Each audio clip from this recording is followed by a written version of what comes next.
It says like this, Marvin. Everyone is born in iniquity and formed in it during their growth. During this stage, various unpleasant, rosy circumstances take place that gradually shape one's character.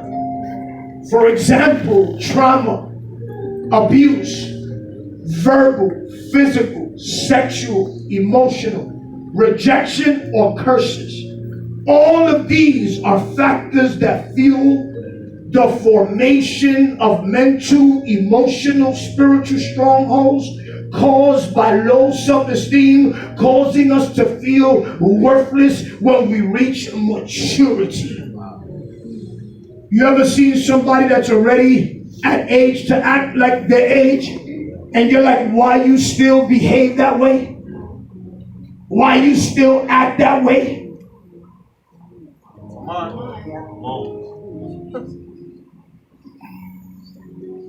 How old are you, Kevin? 30. You sure could have fooled me. Because sometimes you act like you're still 15. How old are you, Denise? I can't hear you. I still can't hear you. There's nothing wrong. That's the way you talk all the time. Well, how old are you? 30 what? I could have sworn you were 17. Listen, I want to break something down to you. I want to help you, church. I want to help you be better the day of tomorrow. I want to talk to the boys. The boys. There's some things that you're seeing by way of your parents that can either make you stronger or can make you weak in the day of tomorrow. There's some things that your parents have gone through that can either help you become better or help you stay in the same life or paradigm that they were in. But it's up to you to see it and say, oh no, I know my parents went through that, but I'm not going to go through that. I know my dad and my mom went through it, but I'm not going to go through it. I know what they had to suffer, but I'm not going to suffer. Oh no, because I know now. You see it, but it took them a while to know, but I know now, and I'm going to do it at an early age. Come on. Oh, look at your neighbor and say, don't leave for tomorrow. Don't leave for tomorrow. What you can do today. What you can do today. Listen, everyone is born in iniquity and formed in it during their growth. During this stage, various unpleasant circumstances take place that gradually shape one's character.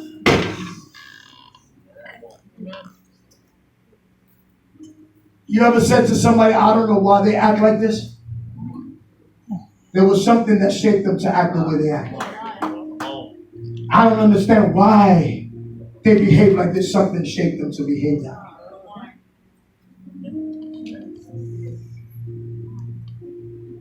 Something you've been through, something you went through, is causing you to have the behavior that you have. Can I help you tonight? Amen. Trauma, abuse, verbal, physical, sexual, emotional, rejection.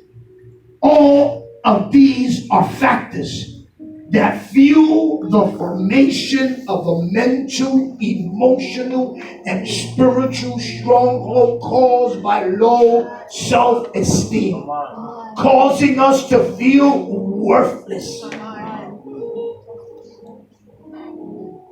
You know what it is that at 46, I still have a mentality, Jackie, of feeling worthless? Jackie, you know what it is? How old are you, 38? 43? 43? Wow. Jackie, you up in there, Jackie. You ain't no little young chicken. I thought you was a little young chicken the way you be moving up there. Huh? But you know what it is, Jackie? At 43 years old, our children are still seeing immaturity in us as a parent. That they're looking at us and they say, wow, is that what I'm going to be a product of? Because your children become products of what they see. Your children will become your pattern. It becomes like your clone. It's like if No, that's not what I want for you, but it's what they saw. Because you never matured. We never grew up.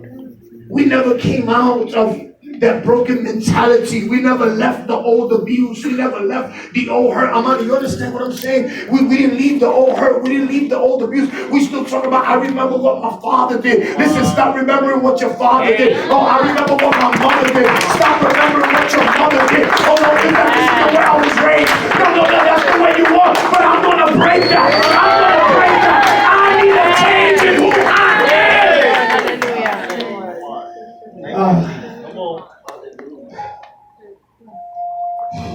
Wow, this is listen, low self-esteem can distort one's true character.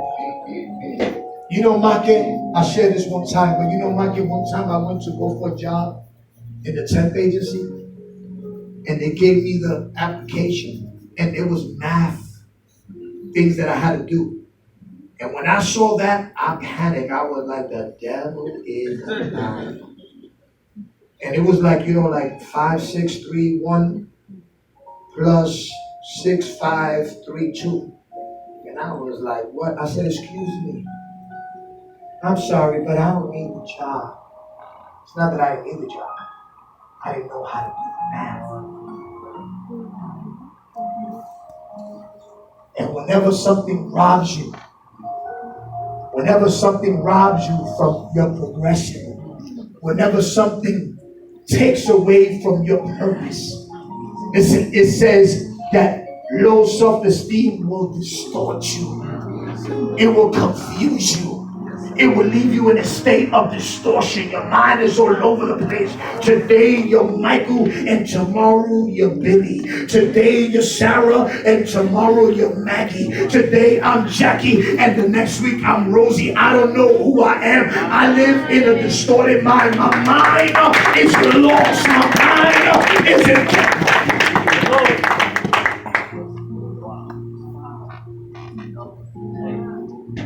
I want to ask a question, but I don't know if I can ask it. But it's that sometimes low self-esteem will mess up your character.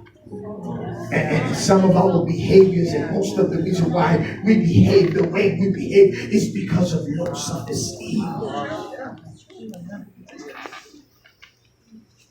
You know, at home you was daddy's little girl, and you grew up daddy giving you everything. But guess what? Daddy ain't here no more. And guess what? J-Rod ain't daddy. J-Rod, and he may be black daddy, but he ain't daddy. Or sugar daddy, but he ain't daddy.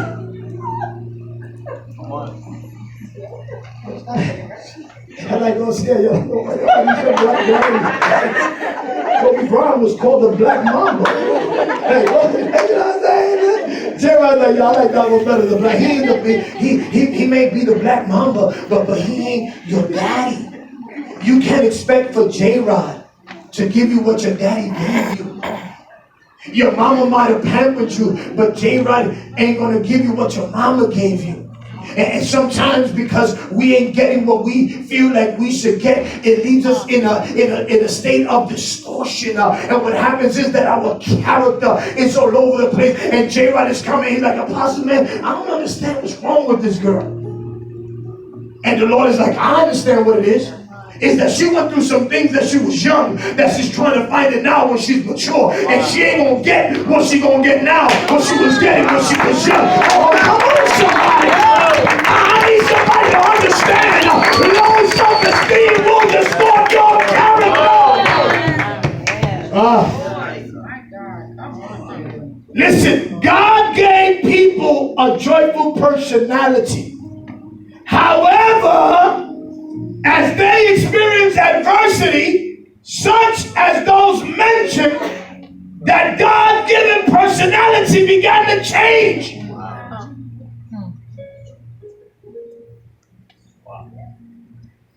Talk to her. She had a personality that she walked in the room and changed the whole environment. But there was a demon that latched onto her. And that demon stole her personality. And she would come home and mom would be like, look at you. I don't even recognize my own daughter. And that thing used to hit like, was that when a parent feels that they just lost their child?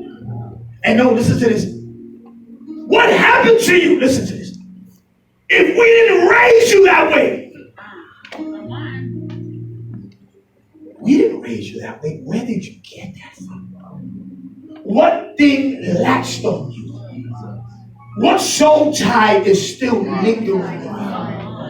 What hurt are you still dealing with? What kind of mental, emotional abuse are you still dealing with that in reality you have not told somebody what's really deep on the inside? And that's the very thing that you still struggle with today. And this is why your esteem is so low. This is why your character is so distorted. Today you're good, and tomorrow you're not good. Today you're up, and tomorrow you're down. Something is distorting your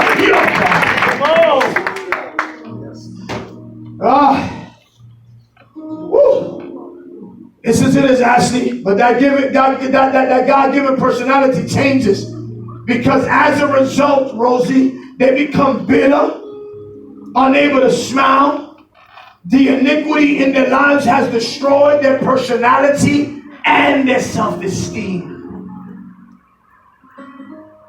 There was a time, Ashley, where you lost your joy. You didn't even want to smile no more. There was a time you didn't even want to live anymore, because somebody came and distorted the person who God called you to be. You know what it is when you put your trust in somebody. You know what it is for you to believe in somebody. You know, for somebody to promise you the world, and for you to see the world just fall apart in front of you. My God. Come on, look at your neighbor and say, you got to build your esteem on Christ. You got to build your esteem on Christ. But what can we do to recover and maintain a healthy self-esteem? Listen, what can we do to recover and maintain a healthy self-esteem? I like to use this example because I like the fact that I'm able to use them as an example. But Denise, when you and Kevin went through your episode, what did you feel during the time you was going through that episode? Hurt and hate. Did you feel like you were just not good enough for him, and this is why he did what he did? Right?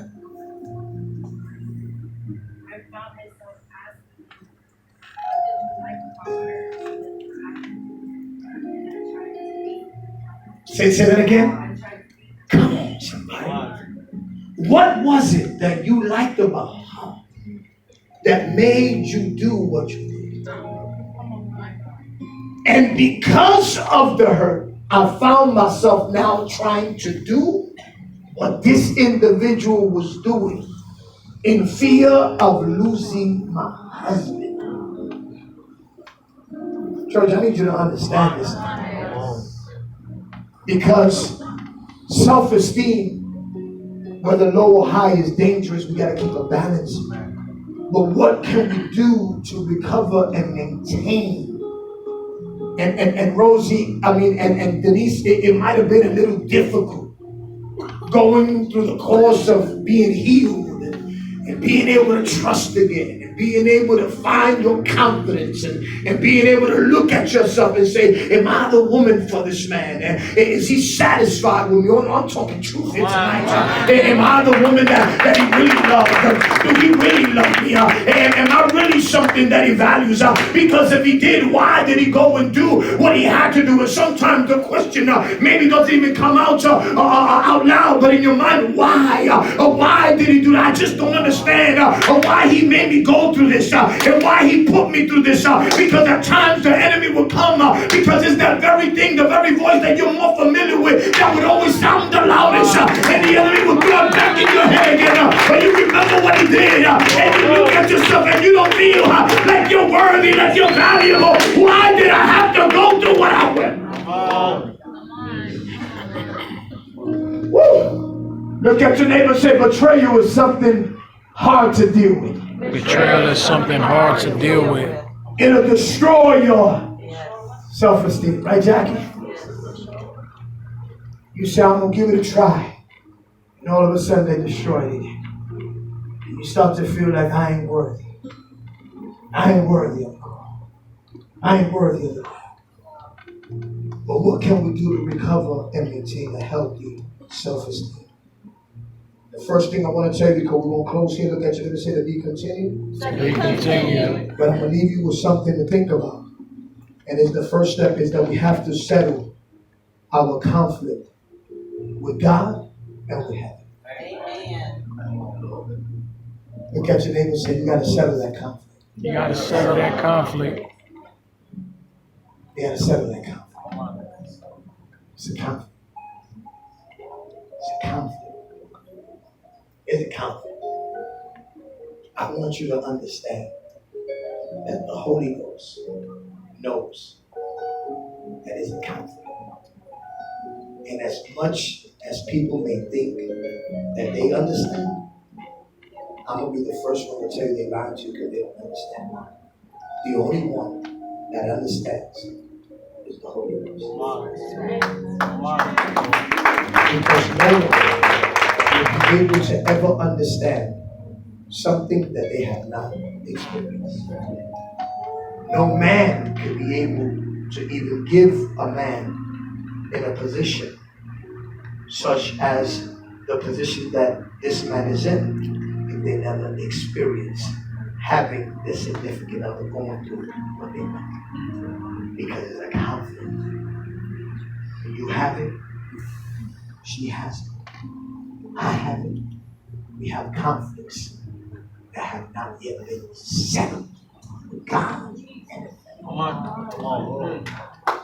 And I'm going to tell somebody something here tonight.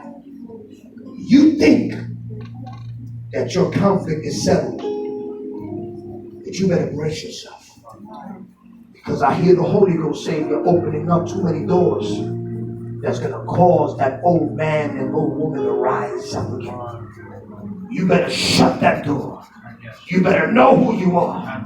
You better find your value and know who you are in Christ before it's too late and you go through another episode again in your life. Out there in the street, maybe in the hood like they would call it, they say you better tighten up. And somebody here tonight better tighten up. You understand what I'm saying, Amani? You better tighten up. I said you better tighten up. Because the enemy is going to use that very thing that distorted you before to distort you again. Because the enemy knows that you ain't who you supposed to be. You're trying to be somebody else. And he's going to use that very thing to get you right. The way he got you the first time is the way he's going to get you the second time. Look at your neighbor and tell him garbage in. Garbage in. And garbage out. Garbage out. Jesus in. Jesus in. And Jesus out. And Jesus out. Get more of Jesus in you. And you get more of that garbage out and you start talking more about Jesus. You keep thinking about the things you're thinking about. I just wish I could talk to some more people that can hear me. Because if that pillow could talk, I said if that pillow could really talk and say what that pillow really feels. Because you see, the worst place, Jackie, for a person to be is in an unhappy place. You know what it is to be in an unhappy place? I'm there, but I am unhappy. And you call that something is stealing your happiness. Because I'm in a place, but I am not happy. The enemy comes to steal your joy. Olga, you understand what I'm saying? The enemy comes to steal your joy. Yes. You know, it is to be in a situation and be unhappy. But sometimes we just still have to smile and just act like we happy, like, how y'all doing? God bless everybody. And the kids walk in, they're like, hey, mom. And you're like, hey, like, I gotta just try to be happy for my children. I gotta be happy for my kids. I try to do the best that I can to try to make this thing as happy as I can. But in reality, I just don't even feel worth it. I don't even see this thing to be worth it. I just don't see value in me. I don't see value in this. I don't see value in that. Everything just seems like it's all just a waste of energy, a waste of time, a waste of effort. I wish that I could maybe start all over again, or maybe just end it all. Low self-esteem will destroy you. I feel a deep cry with it. Just feel a deep cry with it. Sometimes we just afraid to cry out. And I made up my mind, John's not killing nobody. So I gotta cry this thing out so that I can get my healing. I'm gonna cry this thing out. I ain't gonna live with this thing.